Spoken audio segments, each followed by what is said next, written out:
Assalamualaikum warahmatullahi wabarakatuh. Innal hamdalillah nahmaduhu wa nasta'inuhu wa nastaghfiruh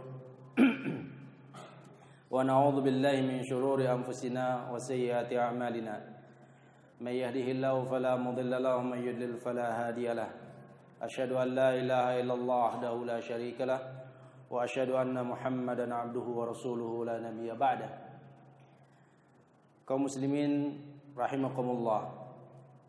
Kajian kita kali ini adalah tentang injazul wa'd, menunaikan janji atau kesetiaan kepada janji. Dalam sebuah peristiwa yang secara kasat baca sangat menyakitkan, yaitu tentang adanya klausul kelima dalam perjanjian Hudaybiyah, di mana kaum muslimin merasa secara zahir bisa membahayakan dan mengalahkan kaum muslimin, melemahkan kaum muslimin. Tetapi Rasulullah sallallahu alaihi wasallam lebih mengetahui tentang maslahah yang terbaik buat umatnya, sehingga perjanjian itu pun disepakati oleh beliau. Dalam perjanjian Hudaybiyah yang disepakati oleh Rasulullah sallallahu alaihi wasallam dan seorang diplomat Quraisy yang mewakili orang-orang Quraisy dalam berunding dengan Rasulullah sallallahu alaihi wasallam, yaitu Suhail bin Amr. Klausul kelima yang disepakati adalah bahwa ketika kalangan Quraisy yang mendatangi Muhammad tanpa izin dari walinya, maka harus dikembalikan. Jadi jika ada orang Quraisy datang meminta perlindungan kepada Rasulullah SAW atau datang untuk bergabung bersama Rasulullah SAW dan sahabatnya, maka kalau tidak dapat izin dari walinya harus dikembalikan. Sedangkan kalau sahabat Muhammad yang datang ke kaum Quraisy tidak boleh dikembalikan. Ini yang secara kasat baca bisa melemahkan kaum muslimin, karena ketika sahabat Rasulullah SAW datang ke Quraisy tidak boleh dikembalikan, tetapi kalau orang-orang Quraisy datang tanpa izin dari walinya harus dikembalikan. Ya, peristiwa ini mengguncangkan kaum muslimin, tetapi Rasulullah SAW menenangkan dan menguatkan kepercayaan mereka bahwa Rasulullah SAW adalah Rasul utusan Allah yang tidak akan mungkin mencelakakan umatnya. Di saat perjanjian ditandatangani oleh Suhail bin Amr bersama Rasulullah SAW, datang putranya Abu Jandal. Ya, Abu Jandal yang merupakan putra dari Suhail bin Amr, lari dari kaumnya, lolos dari kejaran kaumnya. Padahal Abu Jandal adalah putra dari sang diplomat yang sedang menandatangani perjanjian itu. Baru saja ditandatangani, Abu Jandal datang meminta perlindungan dari Rasulullah SAW dari kepungan kaum Quraisy, dari cengkraman kaum Quraisy. Di saat itu Suhail langsung menghajar mukanya karena anaknya dan dia walinya. Dan dikatakan kepada Rasulullah SAW, "Hai Muhammad, bukankah perjanjian kita sudah disepakati sebelum orang ini datang? Sebelum anak saya ini datang?" Gitu ya. Jadi jangan diterima sebab perjanjian sudah ditandatangani. Rasulullah SAW menjawab, "Benar engkau. Ya, perjanjian sudah ditandatangani." Abu Jandal sedih juga, merengek, ingin dilindungi oleh Rasulullah SAW dan para sahabatnya. Dengan keras dan nada meminta dengan sangat dikasihani, Abu Jandal berkata kepada kaum muslimin, "Wahai kaum muslimin, apakah kalian tega membiarkan aku dikembalikan kepada orang-orang Quraisy dan mereka akan memfitnah agamaku, menguji agamaku? Aku gak kuat kalau dikembalikan lagi." Tapi Rasulullah SAW tetap bersikukuh untuk menepati janjinya, perjanjian yang sudah ditandatangani. Walaupun begitu menyakitkan melihat Abu Jandal dengan nada mengharap, mengibah kepada Rasulullah SAW dan para sahabatnya. Tetapi perjanjian terlanjur perjanjian. Maka Suhail dengan sangat cepat mencekik leher anaknya, yaitu Abu Jandal, untuk dikembalikan ke Quraisy, dikembalikan ke kota Mekah. Saat itu Rasulullah SAW tetap memberikan semangat yang kuat kepada Abu Jandal dengan mengatakan, ya Abu Jandal, isbir wahtasib, sabarlah, hitunglah pahala yang akan kau dapatkan dari Allah Azza wa Jalla. Fa inna Allah Azza wa Jalla ja'ilun laka wa liman ma'aka minal mustad'afina farajaw wa makhraja. Sesungguhnya Allah Azza wa Jalla akan menjadikan engkau dan orang-orang lemah sepertimu jalan keluar dan kelapangan di masa depan. Inna qad aqadna bainana wa bainal qaumi sulha. Karena kami sudah mengikat perjanjian dengan kaum Quraisy. Fa'atainahum, kami sudah terima perjanjian itu. Wa atuna alaihi, mereka pun sudah terima perjanjian itu. Wa inna lan naghbira bihim, kami tidak akan mungkin akan mengoyak-ngoyak perjanjian itu. Di satu sisi dia tetap memberikan dukungan yang kukuh kepada muslim yang tertindas, yaitu Abu Jandal. Tetapi di sisi lain Rasulullah SAW tetap bersikukuh dengan perjanjiannya, kesetiaan kepada perjanjian. Janji setia walaupun kepada orang yang sangat menyakitkan diri Rasulullah SAW dan kaum muslimin. Tetapi ketika perjanjian itu sudah dibuat, maka perjanjian itu akan tetap dilakukan, akan tetap ditunaikan. Inilah ciri orang-orang yang beriman yang diajarkan oleh Rasulullah SAW, yaitu injazul wa'd, menunaikan janji. Sekecil apapun janji yang sudah diberikan, ya. Di dalam surah Al-Mu'minun ayat 8, di mana awalnya sudah difirmankan oleh Allah Subhanahu wa taala, a'udzubillahi samil alim minasyaitonir rajim, qad aflahal mu'minun. Sungguh beruntung orang-orang yang beriman di dunia wal akhirah, di dunia dan akhirat. Al-mu'minun di sini berarti mutlak. Orang-orang mukmin yang sempurna keimanannya, ya. Apa ciri dari orang-orang yang beriman yang beruntung itu? Di dalam ayat yang ke-8-nya digambarkan walladzina hum liamanatihim wa ahdihim ra'un, yaitu orang-orang yang ra'un, menjaga, memelihara amanah dan perjanjian. Dijaga. Kalau kita lihat arti ra'un, seperti yang banyak digunakan di dalam bahasa Arab untuk memelihara seekor kambing atau segerombolan kambing, sekumpulan kambing, maka kita dapat mengerti betapa hebatnya ciri orang yang beriman dalam menjaga amanah dan menjaga wa'ad, uhud, janji, setia. Kata as-ra'i, dasar makna dari ra'yun itu adalah al-qiyam ala islah ma yatawallahu ra'i min kulli syai'. Menjaga seperti penjagaan seorang penggembala kepada gembalaannya. Bayangkan oleh kita menggembala kambing, ya. Bagaimana pagi-pagi dia harus melihat kondisi kambingnya, memberi minumnya, memberi makannya, bahkan memberi vitaminnya, bahkan menjaga kalau dia sakit, bahkan dibawa pagi-pagi walaupun melelahkan mencari makanan bersama-sama di tempat gembalaannya. Sore dia kembalikan lagi. Begitulah penjagaan orang-orang yang beriman terhadap uhud dan amanah. Amanah dan perjanjian. Ya, sangat sangat teliti, sangat dekah, sangat benar-benar teliti mereka dalam menjaga amanah. Sehingga dalam sebuah tafsir dikatakan yang disebut riayah Al-amanah wal uhud adalah al-qiyam alaihima, menjaganya, menunaikannya, wa mulahadhatuhuma, memberi perhatian, wad-diqqah, sangat teliti. Ya, kama yar'ir ra'i ra'iyata, sebagaimana seorang penggembala menjaga gembalaannya. Itu ciri orang yang beriman. Uhudnya, perjanjiannya,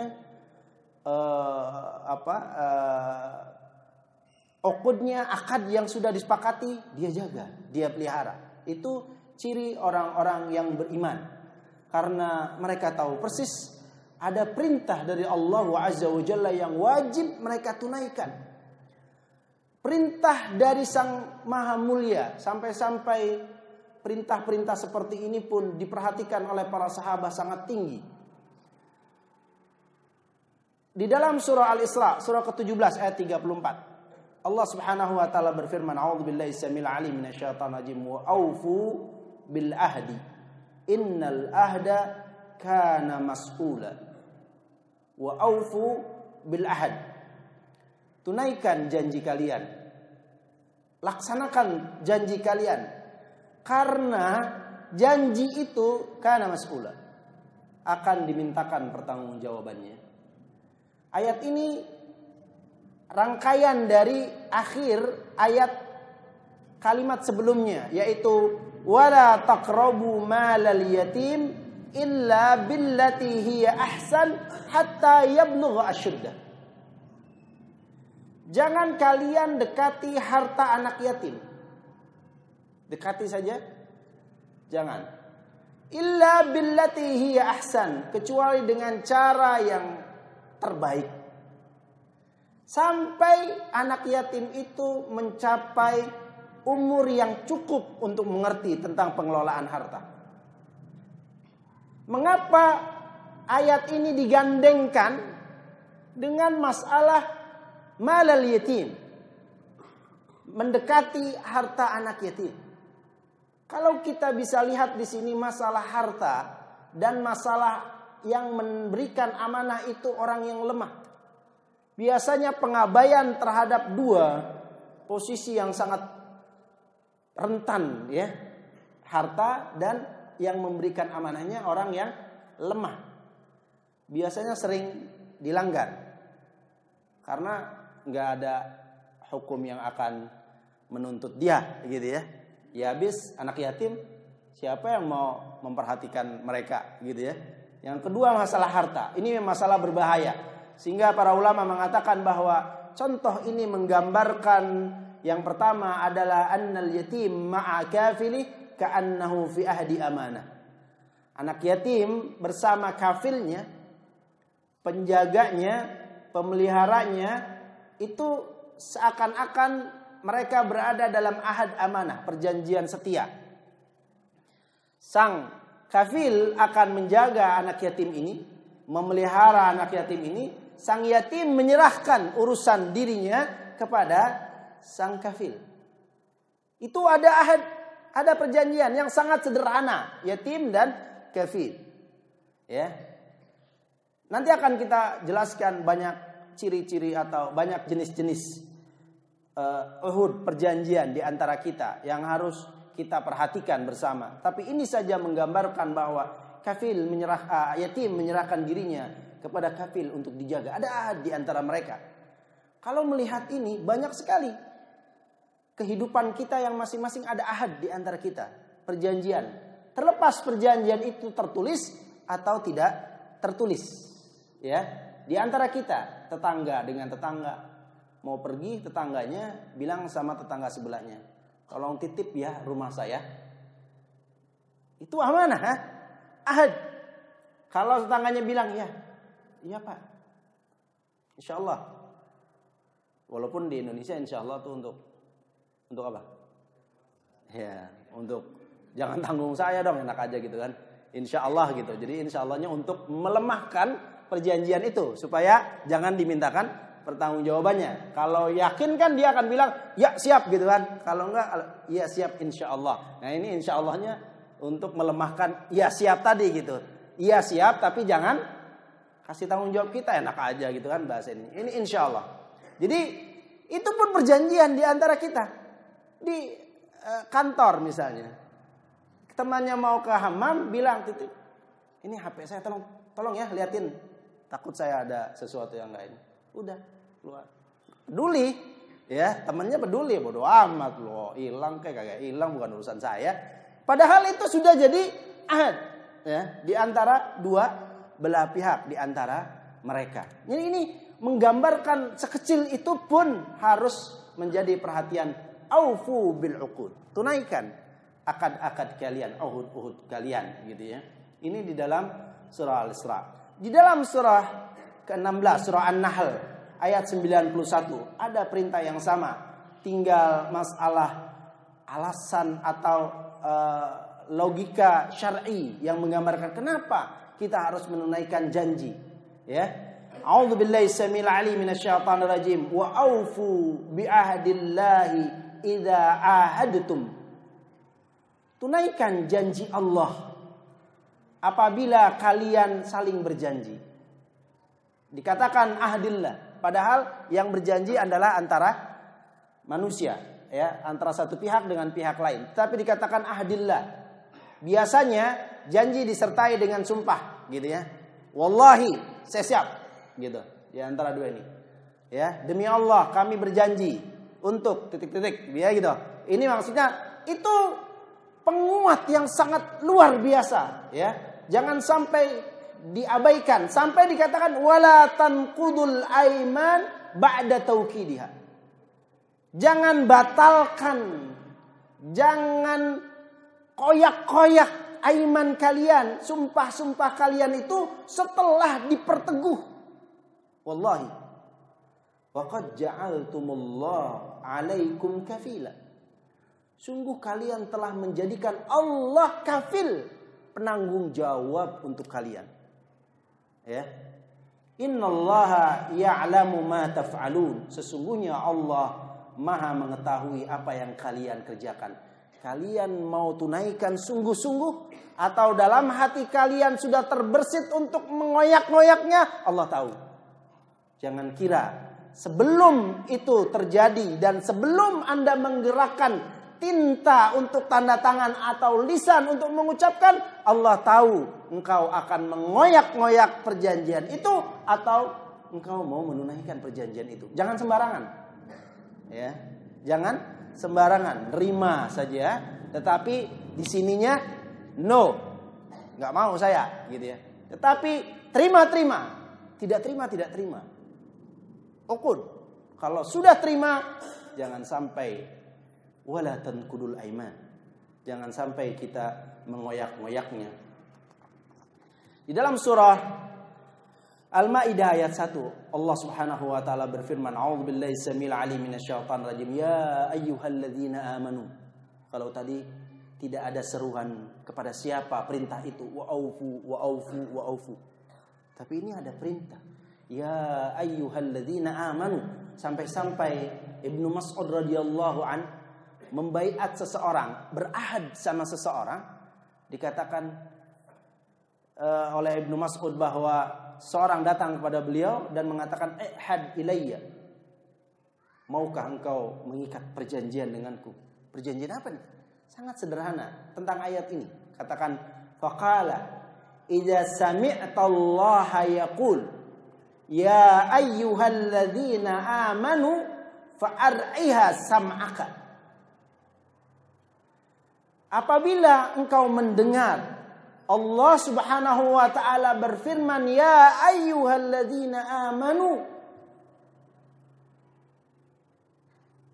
jaga dengan pendengaranmu, perhatikan dengan baik-baik. Ya, itu sangat sederhana. Ketika mendengar ya ayyuhalladzina amanu fa'ariha sam'ak, dengerin, jangan sampai tidak.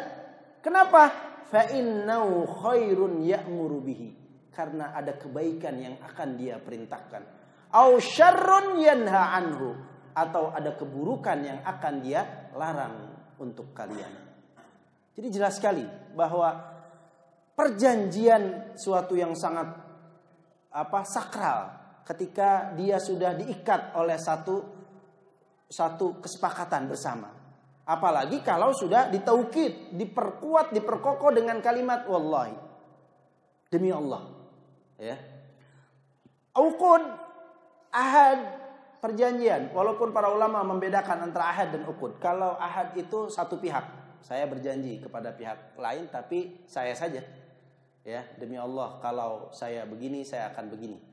Itu ahad. Tapi kalau uqud dua pihak, ya. Kalau Anda memberikan sesuatu, saya akan berikan sesuatu. Itu uqud, akad. Ibnu Abbas radhiyallahu anhu mengatakan yang dimaksud dengan uqud yang terus ditunaikan oleh orang-orang beriman dalam ayat ini adalah makanu yata'aqaduna alaihi min al-hilf wa ghairi. Akad di antara kedua belah pihak manusia berupa sumpah setia. Di zaman Rasulullah sallallahu alaihi wasallam belum diangkat menjadi rasul, ya. Itu ada banyak perjanjian untuk menjaga keamanan nasional orang-orang Quraisy. Karena pertumpahan darah sering terjadi, bahkan menjadi budaya di kalangan mereka, ya. Antar kabilah sering tempur. Maka terjadi kesepakatan pada bulan-bulan tertentu atau momen-momen tertentu mereka tidak menumpahkan darah, ya, gencatan senjata. Itu banyak terjadi. Rasulullah Shallallahu Alaihi Wasallam pun pernah menghadiri beberapa perjanjian sumpah setia mereka, ya, untuk tidak menumpahkan darah. Ini menandakan bahwa walaupun dilakukan oleh orang-orang di luar Islam ketika itu adalah untuk kemaslahatan insaniyah, kemanusiaan, seperti tidak bertumpah darah, tidak terjadi pertumpahan darah, gitu ya, tidak terjadi kekerasan dan kezaliman. Itu bagian dari keislaman yang harus ditunaikan, harus dilaksanakan. Ya, hilf, yataqadun, sesuatu yang saling ikat janji. Ini yang harus dilakukan. Sedangkan di riwayat lain, yaitu riwayat dari Ali bin Abi Thalhah, kata Ibnu Abbas radhiyallahu anhuma masih, ya, beliau mengatakan ma ahallallah wa ma harrama wa ma farada wa ma hadda fil Qur'ani kulli. Yang disebut akad perjanjian adalah apa yang Allah halalkan, apa yang Allah haramkan, apa yang Allah pardukan, apa yang Allah sudah batasi di dalam Al-Qur'an, semuanya itu masuk dalam akad. Kalau kita menjadi seorang muslim sudah berjanji, maka akadnya itu tercantum dalam Al-Qur'an dan hadis Rasulullah SAW. Ini boleh, ini tidak boleh, ini fardu, ini mustahab, ini ada batasannya. Kalau perempuan warisnya sekian, laki-laki warisnya sekian, begitu. Dan itu ahad kita dengan Allah Rabbul Alamin ketika kita mengucapkan asyhadu an la ilaha illallah wa asyhadu anna Muhammadar Rasulullah, harus ditunaikan. Jangan giliran salat ya, giliran warisan tidak mau. Kenapa? Enggak adil. Ya, 2-1. Kita dapat setengah, yang lain 1/4. Ribut di antara mereka. Kenapa? Akhirnya cari solusi. Solusinya apa? Memakai peradilan umum, bukan peradilan agama atau Islam. Kenapa? Dizalimi. Seakan-akan hukum Islam menentukan itu untuk menzalimi mereka. Ya, ini 2, ini 1 dan sebagainya. Begitu banyak hal. Padahal dia muslim, kita muslim. Waktu kita mengucapkan syahadah, kita sudah berikrar, ya, untuk ini halal, ini haram, ini nggak boleh, ini boleh, dan lain sebagainya. Begitu juga Ad-Dhahhak mengatakan yang disebut uqud adalah ma ahallallah wa harrama wa ma akhadallahu minal mitsaq ala man aqarra bil iman bin nabiy wal kitab ayyufu bima akhadallahu alaihim minal faraid minal halal wal haram. Sama, ya, mengakui nabi, para umat-umat terdahulu, para nabi-nabi terdahulu juga punya akad dengan Allah Azza wa Jalla. Kalau Rasulullah Muhammad sallallahu alaihi wasallam diutus menjadi rasul, mereka akan mendukungnya, mengakuinya, mengimaninya, gitu ya. Begitu juga umatnya, umat Nabi Musa alaihissalam, umat Nabi Isa alaihissalam sudah diikat perjanjian. Kalau Nabi Muhammad sallallahu alaihi wasallam diutus menjadi rasul yang sifat-sifatnya tercantum dalam Taurat dan Injil, mereka harus mengimani. Tetapi faktanya mereka justru mengoyak-ngoyak perjanjian itu. Ya. Bahkan para pendeta ahlul kitabnya yang mengetahui kitab Taurat dan Injil adalah orang pertama yang mengoyak-ngoyak perjanjian itu. Ya. Orang pertama yang mengoyak-ngoyak perjanjian itu. Itu sifat orang-orang Yahud, Nasara, orang-orang di luar Islam. Tetapi umat Islam tidak. Ya. Zaid bin Aslam mengatakan ada 6 akad di antara manusia. Yang pertama adalah ahadullah, akad dia dengan Allah Azza wa Jalla. Itu banyak. Yang kedua aqdul huluf, hilf. Perjanjian, sumpah setia untuk melakukan sesuatu atau tidak melakukan sesuatu. Itu harus dipatuhi. Yang ketiga aqdus syirkah.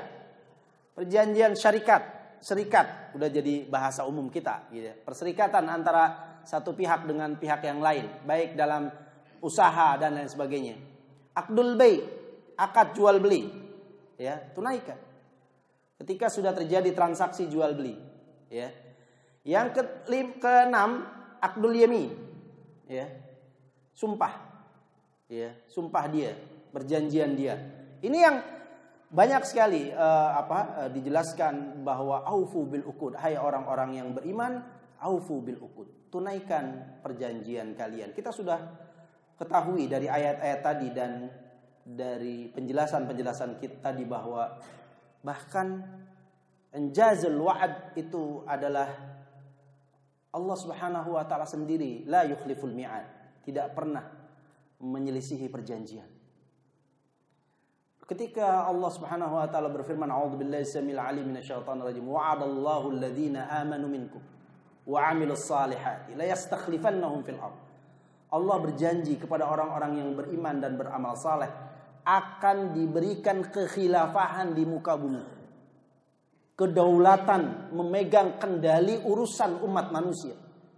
Polisi dunia.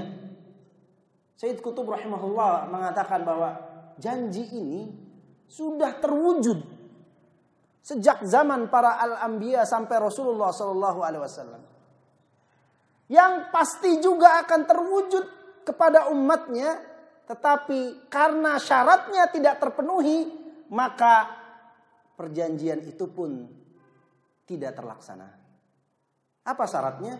Syaratnya kan tidak berbuat syirik, beriman, beramal saleh dengan jujur, benar, baru dapat la yastakhlifannahum fil ardh. Mengapa sekarang tidak?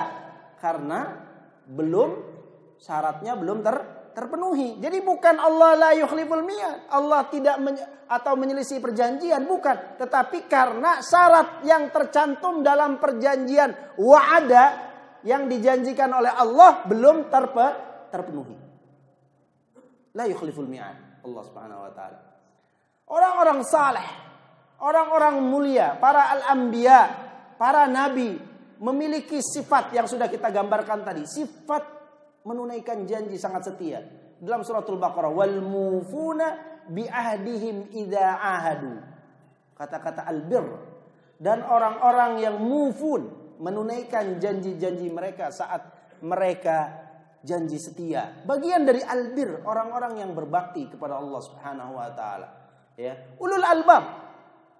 Ya, manusia-manusia yang cerdas. Ya, bukan cerdasnya yang dibuat-buat melalui tayangan film layar lebar gitu ya, supaya sedih, nangis, akhirnya akalnya jadi suci dan rohanianya jadi bersih. Bukan. Mereka terbentuk oleh keimanan, dalam ujian keimanan yang sangat tinggi gitu ya, sampai-sampai mereka pun disifati oleh Allah Subhanahu wa taala dalam surah Ar-Ra'd, innama yatadhakkaru ulul albab alladzina yufuna bi ahdillah wa la yanquduna al-mitsaq.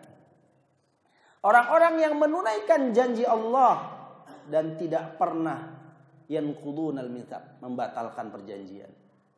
Tujuan besar banyak sekali di antara mereka. Kisah Abu Jandal dengan Abu Basir merupakan kisah yang sangat nyata dalam kehidupan sirah nabawiyah, sirah kenabian, ya, biografi Rasulullah SAW yang menggambarkan kesetiaan kepada janji. Walaupun sahabat-sahabat itu adalah sahabat-sahabat yang wajib dilindungi, tetapi ketika perjanjian diserahkan kepada Allah Rabbul Alamin, gitu ya. Ini sifat orang-orang yang mulia. Banyak sekali perjanjian-perjanjian yang harus kita tunaikan. Di antaranya tadi, yaitu perjanjian kita dengan Allah. Tambah hari, tambah baik keislaman kita, karena kita ingat bahwa ini perjanjian kita dengan Allah.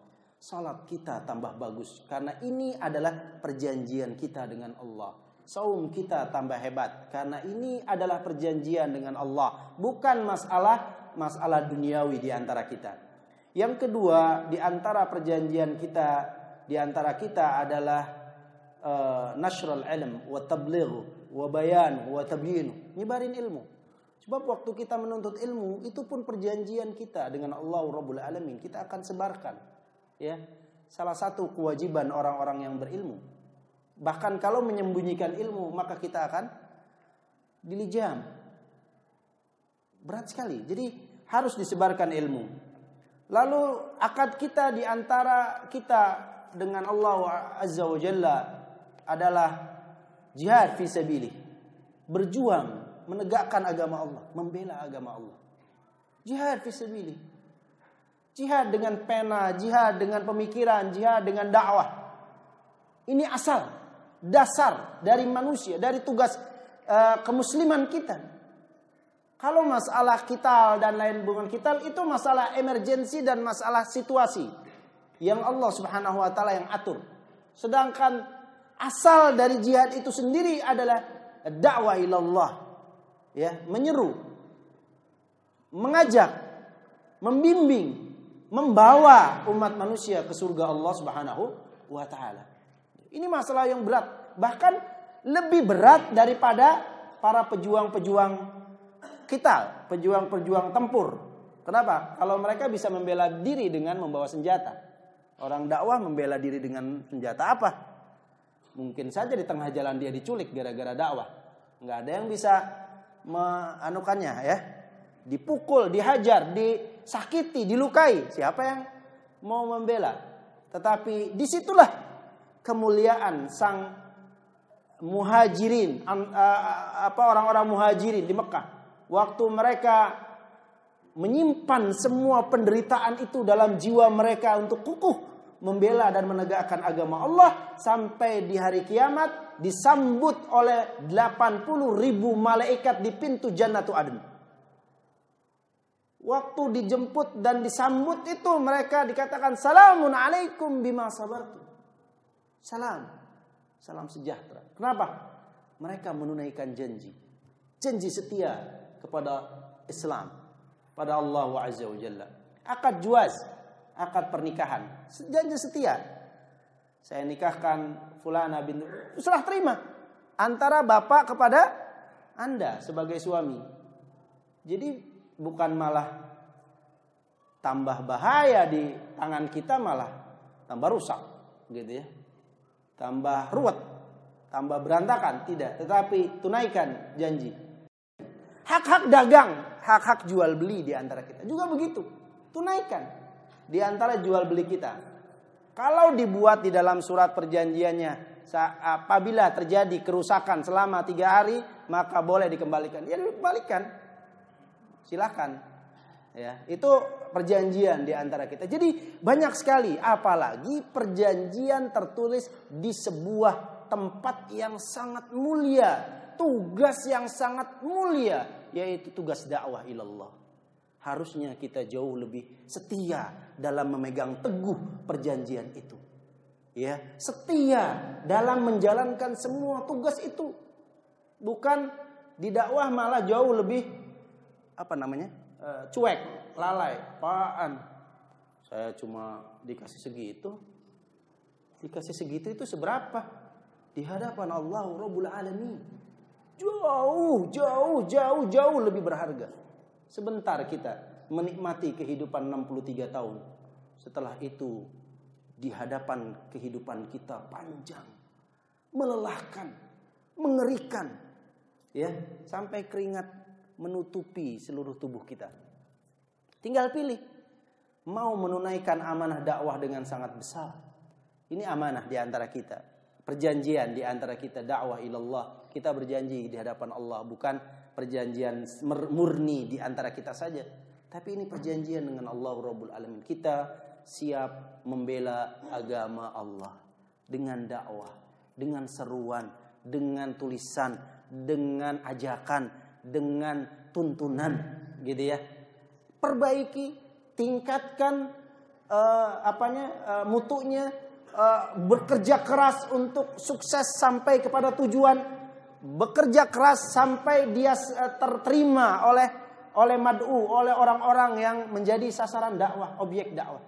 Begitu harus kita lakukan, karena ini janji kita kepada Allahu Rabbul Alamin, dan kita tahu semua akan dimintakan pertanggungjawabannya di hadapan Allah Subhanahu wa taala. Ini saja yang bisa saya sampaikan. Mudah-mudahan Allah Subhanahu wa taala memberikan, menanamkan, menghibahkan karakter injazul wa'ad, menunaikan janji di dalam diri kita sekalian, sehingga kita menjadi orang-orang yang selamat di dunia dan di akhirat. Subhanakallahumma bihamdika asyhadu an la ilaha illa anta astaghfiruka wa atubu ilaik. Assalamualaikum warahmatullahi wabarakatuh.